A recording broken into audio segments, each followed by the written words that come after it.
हरे कृष्णा। श्री प्रभुपाद की जय। श्रीमद् भगवद गीता अध्याय 2 श्लोक संख्या 33।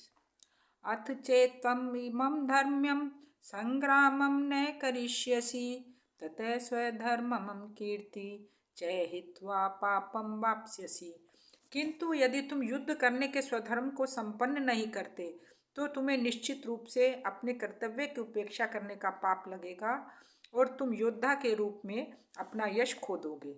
तो अर्जुन क्या है, एक विशाल योद्धा है, बहुत ही मतलब महान योद्धा है, जिसने क्या है शिव जी को भी युद्ध में हरा दिया था। एक बार अर्जुन ने शिकारी का वेश धारण करके शिव जी को युद्ध में परास्त कर दिया था और वर के फिर शिव जी बहुत उससे प्रसन्न हो गए थे और उन्होंने वरदान के रूप में उसको पाशुपतास्त्र अस्त्र जो है उनको उसको गिफ्ट में उपहार के रूप में दिया था।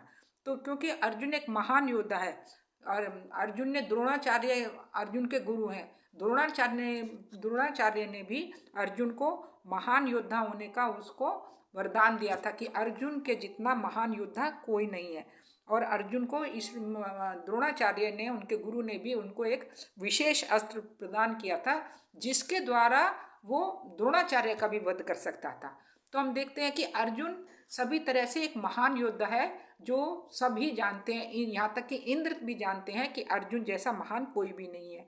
इसीलिए भगवान अर्जुन को बोल रहे हैं कि यदि तुम इस समय युद्ध करने से मना करते हो, युद्ध का परित्याग करते हो, तो तुम क्षत्रिय धर्म की उपेक्षा करोगे। मतलब कि तुम अपने धर्म का जो पालन नहीं करोगे, इससे क्या होगा, तुम्हारी यश जो इतना यश फैला हुआ है, इतनी तुम्हारी कीर्ति है, वो तुम्हारी यश जो है अपयश में बदल जाएगा, हानि होगी।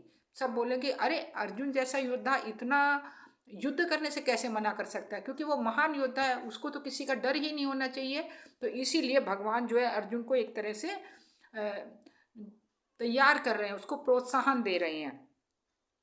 अब फिर भगवान बोलते हैं कि तुम युद्ध करने से नहीं डर रहे हो, बल्कि यदि तुम युद्ध से पलायन करते हो, यानी तुम यदि युद्ध छोड़कर भाग रहे हो, तो तुम नरक के भी भागी बन सकते हो। यहाँ तक हो सकता है कि तुम्हें नरक जाना पड़े। इस तरह से भगवान जो है अर्जुन को सब तरह के तथ्य देकर अर्जुन को युद्ध करने के लिए एक तरह से प्रेरित कर रहे हैं। हरे कृष्णा। श्री प्रभुपाद की जय।